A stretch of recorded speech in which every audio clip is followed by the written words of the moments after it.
सब मेरी ही गलती है। ना मैं कालू से शहर आने की जिद करती और ना ही कालू की मौत होती। हिमाचल के जंगल में कालू कौआ अपनी पत्नी टुनटुनी चिड़िया के साथ रहता था। कालू कौआ अपने खेत में जामुन उगाता और उसे शहर की मंडी में बेचा करता था। कालू कौए की एक बेटी थी जिसका नाम टूनी था। वो एक छोटे से स्कूल में पढ़ती थी। एक दिन टुनटुनी चिड़िया कालू कौए से कहती है, सुनो जी, मैं कब से कह रही हूँ कि तुम शहर के जंगल चलो, वही चलकर कोई नौकरी कर लेना। सुना है शहर के जंगल में नौकरी के बदले महीने के 10-12 हजार रुपए मिलते हैं। यहाँ खेती करते हुए इतने दिन गुजर गए, क्या मिला तुम्हें खेती करके? रहने के लिए पक्का मकान तक नहीं। बारिश के दिनों में इस घर में रहना मुश्किल हो जाता है। मैंने अपनी बेटी के लिए बहुत सारे सपने देखे हैं, वो इस गाँव में कभी पूरे नहीं हो सकते। मेरी बात मानो, यहाँ खेती करके हमेशा तुम गरीब ही रहोगे, कभी अमीर नहीं बन सकते। आज ये तुम कैसी बहकी बहकी बातें कर रही हो? मैं अपने बाप दादा के खेतों को छोड़कर शहर में दूसरे के यहाँ नौकरी करूँ? ये मुझसे नहीं होगा। तुम समझते क्यों नहीं हो जी? मैं आपके भले के लिए ही कह रही हूँ, और हमें अपनी बेटी का भविष्य भी तो बनाना है। टुनटुनी शहर के जंगल जाने की जिद पकड़कर बैठ जाती है। देखो जी, मैं आपसे आखिरी बार कह रही हूँ, ये गांव छोड़कर शहर चलो, वरना मैं अपनी बच्ची को लेकर मायके चली जाऊंगी और फिर कभी मैं यहाँ वापस नहीं आऊंगी। टुनटुनी चिड़िया की ऐसी बातें सुनकर कालू कौआ सोच में पड़ जाता है। ठीक है टुनटुनी चिड़िया, तुम मुझे 2-4 दिन का समय दे दो, फिर मैं तुम्हें बताता हूँ। जल्दी ही 2 दिन गुजर जाते हैं। क्यों जी, आपने शहर के जंगल जाने के बारे में कुछ सोचा या नहीं? हाँ, कल हम लोग सुबह ही शहर के लिए चल देंगे, तुम जरूरी सामान बांध दो। अगले दिन कालू कौआ अपने परिवार के साथ शहर के जंगल आ जाता है और राशन की दुकान में नौकरी कर लेता है। इस तरह कुछ दिन बीत जाते हैं। शहर आकर टुनटुनी और उसकी बेटी टूनी बहुत खुश थी। देखते देखते 6 महीने गुजर जाते हैं। अचानक एक दिन उस राशन की दुकान में आग लग जाती है, जिसमें जलकर कालू कौए की मौत हो जाती है।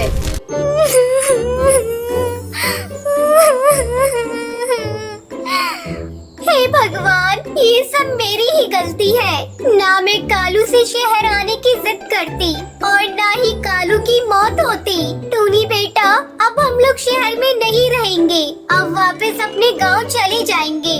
मेरी हिम्मत मारी गई थी। क्यों मैं अमीर बनने के चक्कर में अपना सब कुछ गवा बैठी। रोते रोते टुनटुनी चिड़िया बेहोश हो जाती है। जब उसे होश आता है तो वो सारा सामान बांध कर अपने घर आती है। टूनी बेटा, चलकर हम लोग अपने खेत की सफाई करते हैं और फिर उसमें जामुन के पेड़ लगाएंगे। दोनों माँ बेटी खेत की सफाई करती है और जामुन के पेड़ लगा देती है। टुनटुनी चिड़िया अपने खेत में बहुत अच्छी तरह से खाद और पानी देती है। जल्दी उसके खेत में जामुन की फसल लहराने लगती है। एक दिन टुनटुनी चिड़िया एक जामुन के पौधे को उखाड़ कर देखती है, उसमें बहुत बड़े बड़े जामुन लगे हुए थे। उस समय उस गांव का मुखिया उधर से गुजर रहा था। वो टुनटुनी चिड़िया की फसल को देखकर वहाँ रुक जाता है। अरे टुनटुनी, इस बार तेरे खेत में जामुन की अच्छी पैदावार हुई है। ऐसा कर, तू अपनी सारी फसल मुझे बेच देना, मैं तुझे अच्छी कीमत दूंगा। अब तो तेरा पति कालू रहा नहीं, तू कहाँ कहाँ शहर में जाकर इन जामुन को बेचेगी। ठीक है मुखिया जी, अगर आप इन जामुन की अच्छी कीमत देंगे तो मैं अपनी सारी फसल आपको ही बेचूंगी। अच्छा टुनटुनी, अब मैं चलता हूँ। कल सारे जामुन को बोरी में भर के मेरे घर पहुँचा देना। अगले दिन टुनटुनी जामुन को बोरियों में भरती है और उसे मुखिया के घर पहुँचा देती है। ये ले टुनटुनी, तेरे जामुनों की कीमत। इस तरह टुनटुनी चिड़िया अपने खेत में जामुन उगाती और मुखिया को ले जाकर बेच देती। अब टुनटुनी चिड़िया अपनी बेटी टूनी के साथ खुशी खुशी रहने लगती है। तो ये थी आज की कहानी। आज का सवाल ये है, कालू कौए की मौत कैसे होती है? अगर आपको पता है तो कमेंट करके जरूर बताएं। वीडियो अच्छी लगी हो तो इस वीडियो को लाइक और शेयर करना ना भूलें।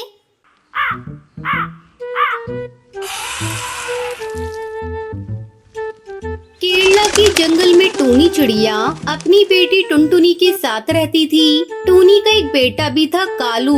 वो एक सेठ के यहाँ जॉब करता था। एक दिन वो सेठ की बेटी से शादी करके अपने घर लेकर आता है।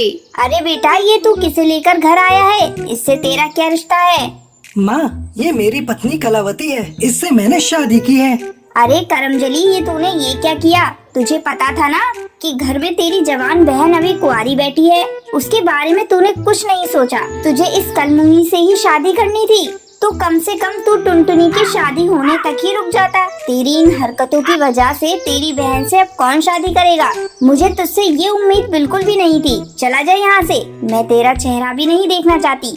यहाँ रहने कौन आया है माँ जी? हमें तो मेरे पापा ने एक बहुत बड़ा घोंसला गिफ्ट किया है। हम लोग वहीं रहेंगे। देख लिया ना अपनी माँ को? बड़ी अपनी माँ की तारीफ करते थे। मेरी माँ ऐसी है, मेरी माँ वैसी है। इनका असली चेहरा देख लिया ना? अब चलो यहाँ से, मैं इन लोगों के पास एक मिनट भी नहीं रुक सकती। हाँ हाँ, चले जाओ। मुझे तुम्हारी कोई जरूरत नहीं। मैं समझ लूंगी, मेरी सिर्फ एक बेटी है। आज से तू मेरे लिए मर गया। माँ, ऐसी बातें मत करो। एक न एक दिन भैया को अपनी भूल का एहसास जरूर होगा। बड़े आए थे माँ का आशीर्वाद लेने, मिल गया ना? अब चलो यहाँ से, मेरा यहाँ दम घुट रहा है। दोनों पति पत्नी वहाँ से चले जाते हैं। इस घटना के बाद से कालू कौआ अपनी माँ को घर खर्च के लिए पैसे देना बंद कर देता है। एक दिन टूनी चिड़िया टुनटुनी से कहती है, टुनटुनी बेटा, ये ले, मेरे पास थोड़े पैसे बचे हुए हैं। इनसे जाकर समोसा बनाने का सारा सामान खरीद कर ले आ। कल से मैं समोसे बनाकर बेचूंगी। घर का खर्च चलाने के लिए कुछ न कुछ तो करना ही पड़ेगा। अगले दिन से टूनी चिड़िया समोसे बनाकर बेचने लगती है। लेकिन टूनी चिड़िया के समोसे ज्यादा नहीं बिक पाते थे, क्योंकि आसपास में कई ठेले वाले समोसे बनाकर बेचते थे। टूनी चिड़िया का सारा पैसा खर्च हो गया। ऐसे में टुनटुनी चिड़िया एक दिन अपनी सहेली के घर जाती है। अरे दीदी, मैं बहुत मुसीबत में हूँ, तू मेरी मदद कर दे। कैसी मदद टुनटुनी? तो बोल तो सही, तेरे लिए मेरी जान भी हाजिर है। हरी, मुझे तुझसे कुछ रुपए उधार चाहिए। मैं जल्दी ही तुझे लौटा दूंगी। अच्छा तो ये बात है, मैं तुझे अभी रुपए देती हूँ। पहले ये खा और चक्कर बता कैसी बनी है। मैंने पहली बार रसोई में से बनाया है। टुनटुनी हरी तोती के बनाए हुए पिज्जा पराठा को खाती है। इसका स्वाद तो बहुत अच्छा है। मुझे इसकी रेसिपी बताना, मैं भी अपने घर जाकर बनाऊंगी। हरी तोती टुनटुनी को पिज्जा पराठा बनाने की रेसिपी बता देती है। टुनटुनी उसी समय सोच लेती है कि अब से वो पिज्जा पराठा बनाकर बेचेगी। घर आते समय रास्ते में कुछ पिज्जा बेस के पैकेट खरीद लेती है। टुनटुनी, तू इतने सारे पिज्जा बेस का क्या करेगी? मम्मी, अब से हम लोग पिज्जा पराठा बनाकर बेचेंगे। लेकिन मुझे तो पिज्जा पराठा बनाना नहीं आता। माँ, मैं अभी अभी हरी तोती से पिज्जा पराठा बनाने की रेसिपी सीख कर आ रही हूँ। ठीक है बेटा, तो पिज्जा पराठा बनाकर देख ले। अगर अच्छी आमदनी होगी तो आगे से हम लोग पिज्जा पराठा ही बनाकर बेचेंगे। अगले दिन टुनटुनी अपने ठेले पर पिज्जा पराठा बनाने लगती है। सुबह से शाम हो जाती है, लेकिन कोई भी ग्राहक उसके ठेले पर नहीं आता। टुनटुनी और उसकी माँ निराश अपने ठेले के पास खड़े थे। तभी एक पक्षी उनके ठेले पर आता है। दीदी, एक गर्मा गर्म पिज्जा पराठा देना। टुनटुनी झटपट पिज्जा पराठा बनाकर उस पक्षी को देती है। वो चटकारे लेकर खाने लगता है। दोस्तों, जल्दी इधर आओ, यहाँ चटपटा पिज्जा पराठा मिल रहा है। मुझे तो बहुत पसंद आया। तुम लोग भी खा कर देखो। रोज रोज बिना मसाले वाले सादे समोसे खाकर हम लोग बोर हो गए थे। इस तरह टुनटुनी का पिज्जा पराठा काफी बिकने लगता है और जल्दी ही उनकी आर्थिक स्थिति ठीक हो जाती है। फिर दोनों माँ बेटी खुशी खुशी रहने लगती हैं।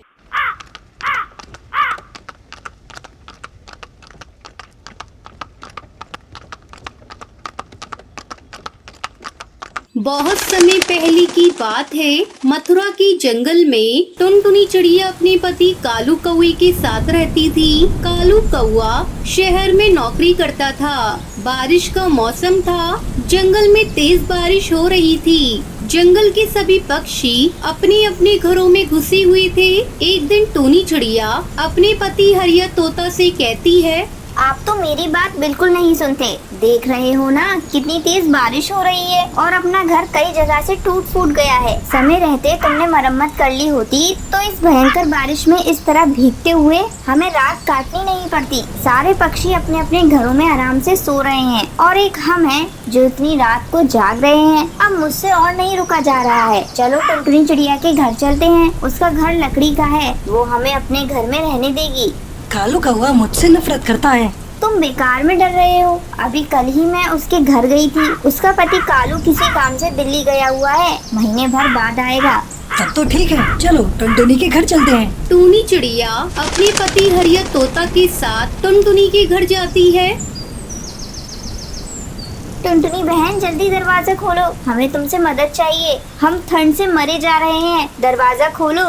क्या बात है टूनी बहन, इतनी रात गए तुम लोग यहाँ मेरे घर? जल्दी चलो घर के अंदर, बाहर बहुत तेज बारिश हो रही है। तुम लोग यहाँ बैठो, मैं तुम्हारे लिए चाय बना कर लाती हूँ। टुनटुनी उन दोनों को चाय बनाकर देती है। ये लीजिए, आप लोग गर्मा गर्म चाय पीजिए और बताइए आप यहाँ मुझसे क्या मदद मांगने आई हैं? क्या बताऊँ, मेरा घर जगह जगह से टूट गया है और बारिश का पानी घर के अंदर आ रहा है। घर में रहना बिल्कुल मुश्किल हो गया है, इसलिए हमने सोचा कुछ दिन आपके यहाँ गुजारें। बारिश का मौसम खत्म होते ही हम अपने घर की मरम्मत कर लेंगे। अच्छा तो ये बात है, आप मेरे घर में आराम से रह सकते हैं। अभी मेरे पति भी नहीं है। टुनटुनी बहन, आपका ये एहसान हम जिंदगी भर नहीं भूलेंगे। इसमें एहसान की कौन सी बात है भाई साहब, हम पड़ोसी हैं। अगर पड़ोसी मुसीबत में एक दूसरे की काम नहीं आएंगे तो कौन आएगा? फिर सभी सो जाते हैं। अगले दिन सुबह सुबह टुनटुनी चिड़िया भोजन की तलाश में चली जाती है। इधर टूनी चिड़िया और उसका पति काफी देर तक सोने के बाद जब जागते हैं तब हरिया तोता टूनी से कहता है, आज बहुत दिनों के बाद अच्छी नींद आई। काश टुनटुनी के घर जैसा अपना भी घर होता। ये आप कैसी बातें कर रही हैं? ये घर अपना ही तो है। ये तो क्या बोल रही है, मेरे समझ में कुछ भी नहीं आ रहा है। तभी टुनटुनी भोजन लेकर घर आ जाती है। टूनी बहन दरवाजा खोलो, मैं भोजन लेकर आई हूँ। टुनटुनी तू चली जा यहाँ से, हमें आराम करने दे। ये तुम क्या कह रही हो टूनी बहन? ये घर मेरा है और तुम मुझे मेरे घर में आने से मना कर रही हो। ये घर तुम्हारा था लेकिन अब मेरा है। इतनी बारिश के मौसम में मैं कहाँ जाऊंगी? मेरे साथ ऐसा न्याय मत करो। मैंने तुम्हें अपने घर में आसरा दिया और तुमने मुझे ही बेघर कर दिया।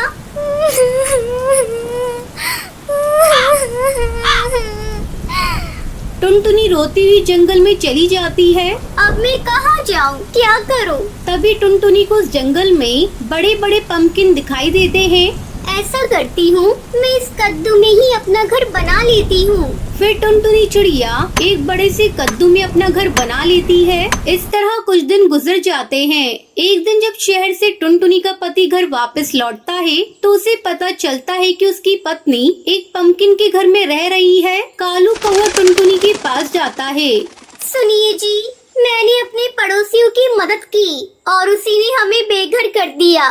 तब मैंने बारिश से बचने के लिए कद्दू का घर बना लिया। मुझे माफ कर दो।